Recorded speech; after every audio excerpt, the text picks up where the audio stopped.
you can figure out where your soul is trying to push you. Does that make sense?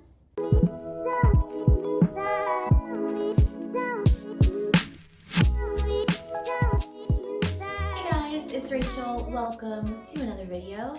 Today we are going to talk about what my favorite crystals were in the month of February.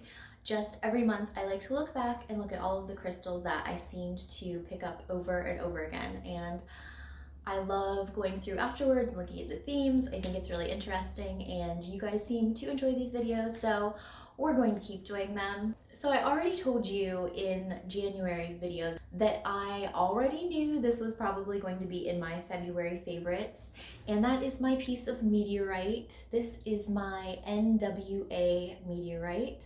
It is from Northwest Africa. And I just love the energy of spacey things in general. The meteorites, the tektites, they all just make me feel, I just love the energy of them. I love the high vibeness, I love the quick energy, I love the motivation I get from it, but also they're very comforting to me. I love this spacey stuff. So the meteorite did make its way into my pocket on most days this month. I also started pairing it with my Libyan desert glass, and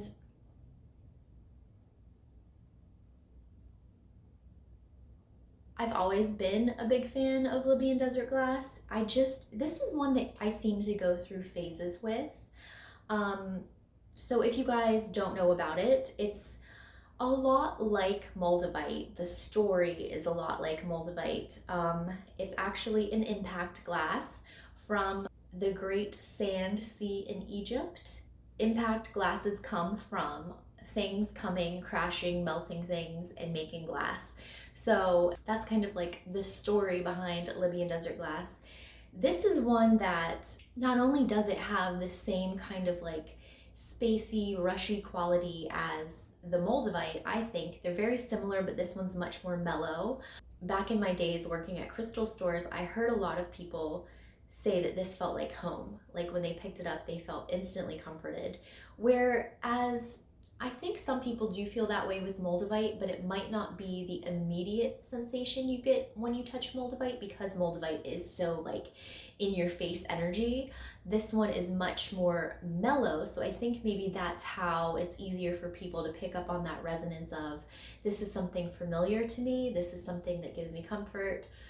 That's my theory on that. But because it still has the same power and weirdness and all of that stuff as the moldavite, but it's a yellow color, so it works with your solar plexus chakra, which is where most of your power comes from. This is the manifestation central in our bodies. So Libyan desert glass is great for manifesting and putting your desires out there and just working towards whatever you want to work towards. And that's been all year. I've been on a theme of that. I'm much more I don't know, goal oriented right now. My eye is on the prize and I just keep trying to make things happen. Not I'm unhappy where I'm at, but I just know that I'm supposed to be doing more, so I just keep pushing, and it keeps happening. The more I push and work, the more things happen. And just with anything in life, what you put in is what you get out. So that was the little pep talk from the Libyan desert glass, I think. So I carried him around a lot this month. Another thing that just kept popping up in my pocket over and over again is this cute little Hag Stone that I have. I have shown you this before, and I actually got this in a bath bomb from Sacred Smoke Herbals. She makes the most incredible bath bombs with CBD in them and flowers and crystals. They're all amazing. And this Hag Stone is from a bath bomb, and it's just so cute. One of you not long ago said you think it looks like a little cloud, and now every time I look at it, that's all I can think about. It does look like a little cloud. He's so cute. But I carry him around a lot, and I don't know the reason behind that. My other Hag Stone that I have, it's on a string, When I put that on to wear, it's usually because I'm like, I need a little bit of protection. And that's like the intention behind me wearing that one. I don't necessarily have an intention when I pick this up. I always just like notice it and pick it up.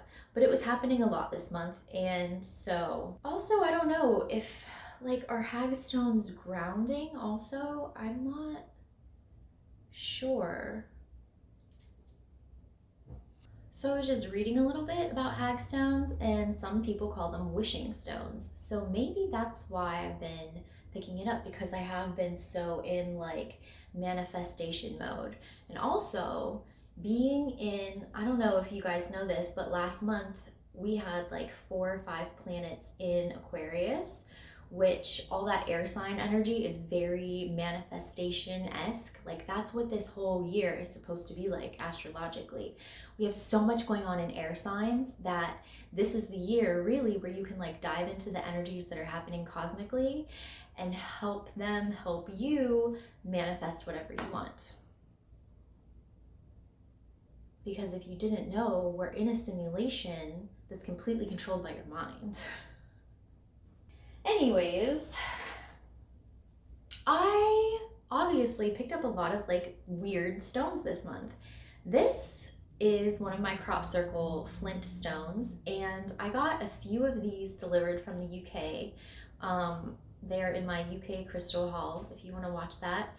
And they all look different. I think I got 4 of them and they all look different. I don't even know where the other ones are in the house right now. Like no idea, and I don't remember what they look like either. Like I would have to go back to that video and watch them, I think.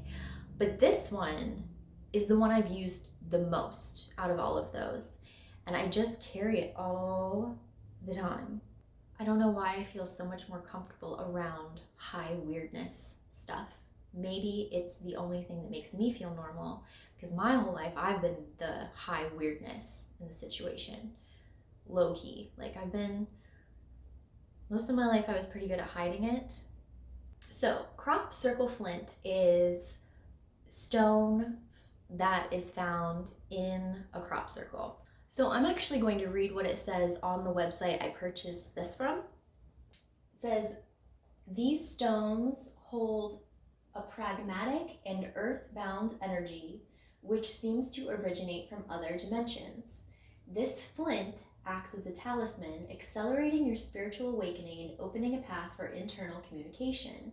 This light-infused stone helps awaken humans' destiny blueprint in relationship with outer celestial energies.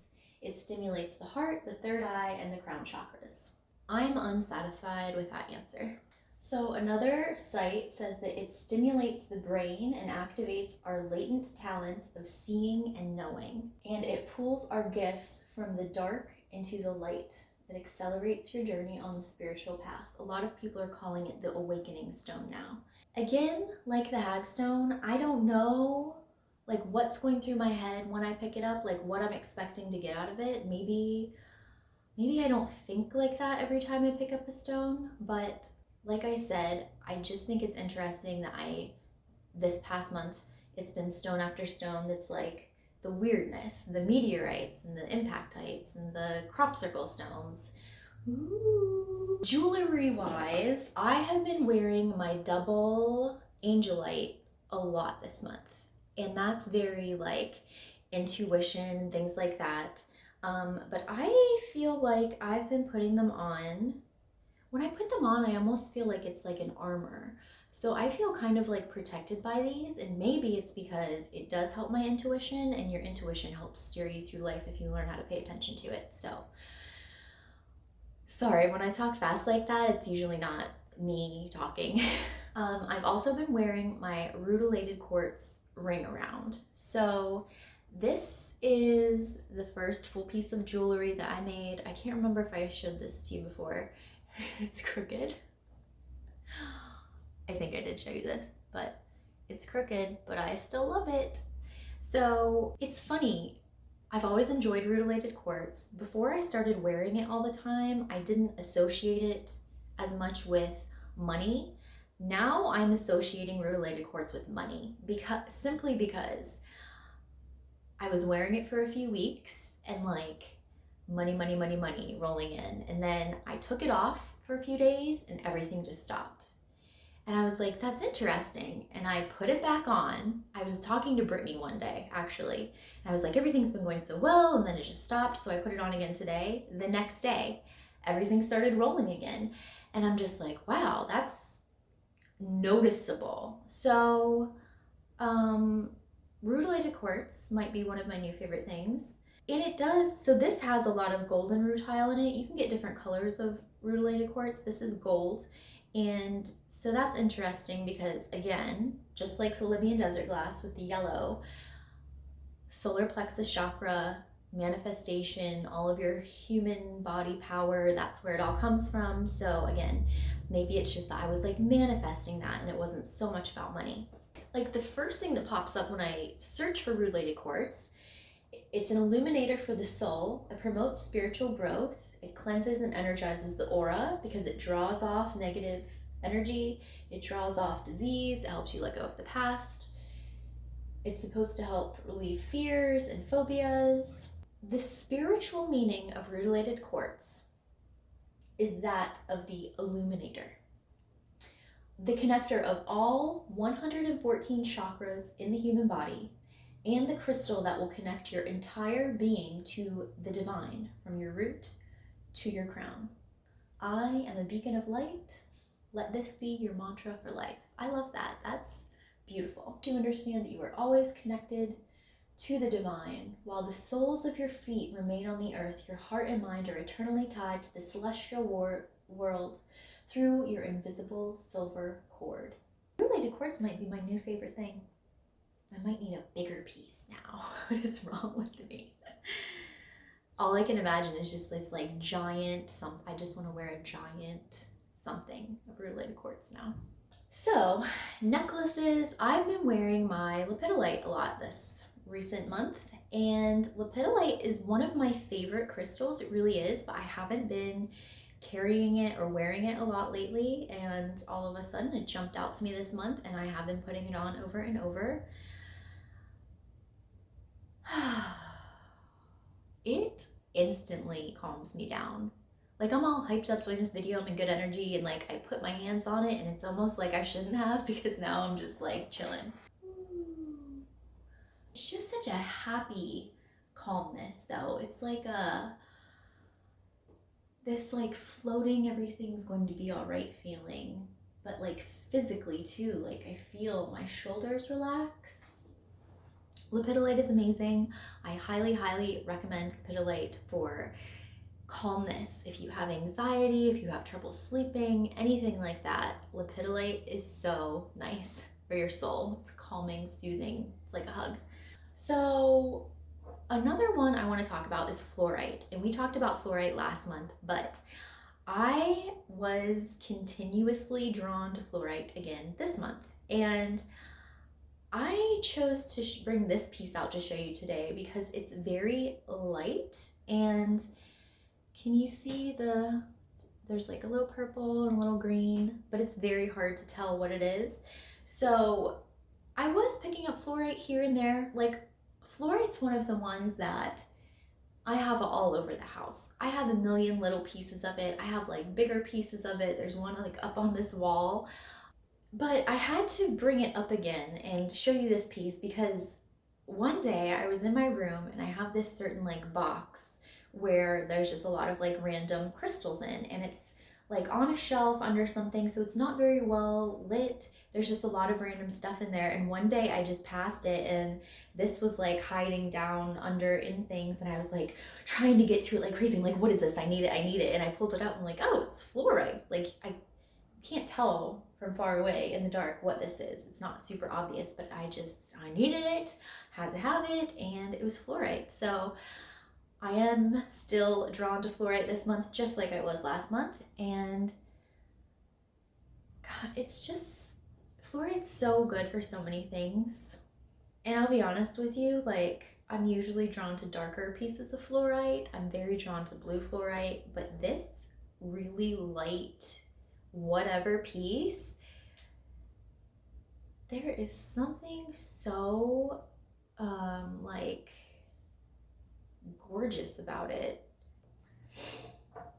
So the last one that I am going to talk about today is pink tourmaline, and this was more in the beginning of the month, and I remember that I just couldn't get enough of it. There were a few days where I just, like, I needed to touch it. And it wasn't that I just needed to like pick this up, like I needed to touch the tourmaline in it. So this is tourmaline in matrix. So the pink tourmaline is in these like sticks right here, and the white part isn't tourmaline. It's what the tourmaline grows in. But I've been very specifically, like I needed to touch the tourmaline. I wasn't just holding it, I was touching the tourmaline. And I thought that was very interesting. And pink tourmaline is obviously very, very good for the heart chakra. But also, so I'm reading a little bit about pink tourmaline, and I have a friend who needs this. And you'll know it's you, because listen to what it does. It strengthens your sense of smell, and it's used to treat motion sickness. Both of those things you told me about the other day, so you need some pink tourmaline. Apparently pink tourmaline is really good to put on toddlers when they're learning to walk. It helps you not fall. I can only imagine that would also be true for anybody that has a tendency to fall. It's a loving stone. It provides comfort to those who have suffered from any form of abuse. It helps with sleep issues. It's particularly useful for spiritually sensitive indigo children for its calming, centering qualities and assistance. One of tourmaline's most distinguishing properties is its ability to become electrically charged simply by heating or rubbing it. Are you telling me that I was laying there rubbing on the tourmaline because I needed to make electricity? What is that about? What could that possibly... What? I mean, it's mainly about like heart and love and opening and healing. And it helps, like everything it does, it helps guide you kind of like into self-love. So it like helps you get rid of all these things and go into self-love, and then that's how you really like fix yourself and then everyone else. Inspires new trust in opening the heart, stimulates happiness and joy, peace, relaxation. It helps you cleanse the emotional body of destructive feelings and old wounds accumulated over time. It releases guilt, worry, depression, anxieties. It's like a little house cleaner for your heart and your heart chakra. And I feel like everyone could use that. Pink tourmaline is seriously amazing. You know what's interesting? Usually when I'm holding pink tourmaline, it's my pink tourmaline in lepidolite. And even though I liked lepidolite this month too, I specifically wanted this stone when I wanted the pink tourmaline. It's like I wanted it to be amped up rather than calmed down, if that makes sense. Those were my favorite crystals last month, everyone. I feel like the order that I did these in made me want to take a nap. Like I started with like high vibe, crazy, and then into like the calming, soothing, and now honestly, I just want to go take a nap. My energy is just so like laying down right now. Absolutely love to hear down below if you had a crystal that you carried around over and over again this month. I think it's so interesting and so helpful to look back at what we've been doing and then try to see why.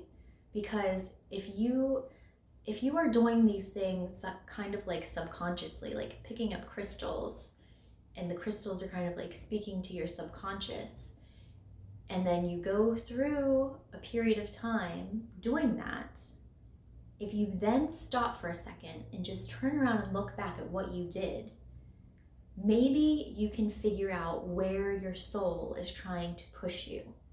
Does that make sense? Like, pay attention to what's going on, because everything is talking to us like all the time.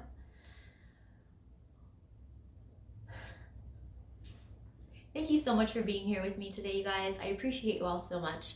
I love you all so much. I hope you have such a great day. I will see you all next time.